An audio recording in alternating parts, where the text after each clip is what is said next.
मेरा सवाल मोहर नबूवत के मुतालिक है। किसके मुतालिक? मोहर नबूवत। ठीक। तो इसमें आमतौर पर जैसे हज़रत सलमान फारसी का ईमान लाने का वाक़या है कि उन्हें कहा गया था कि हज़रत रसूल के वो शानों के दरमियान मोहर नबूवत होगी, इससे क्या मुराद है?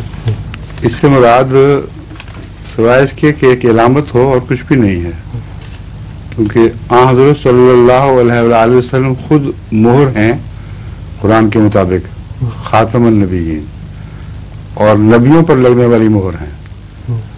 तो आप पर मोहर कैसे हो गई फिर? वो जो मोहर है वो तो बाकी नबियों पर नहीं, फिर रसूल सल्लल्लाहु अलैहि वसल्लम पर लगी हुई है। जिस मोहर का जिक्र हदीसों में पढ़ते हैं कि शाने के पीछे कुछ उभार सा था, इसलिए उसको सिर्फ एक इलामती मोहर समझा जा सकता है, उसकी अपनी जाती हकीकत इसके सिवा कुछ नहीं, कि रसूल सल्लल्लाहु अलैहि वसल्लम की निशानदेही के लिए कि ये मोहर हैं नबियों पर लगने वाली, एक जिस्म के ऊपर भी एक निशान जाहिर हो गया। समझिए?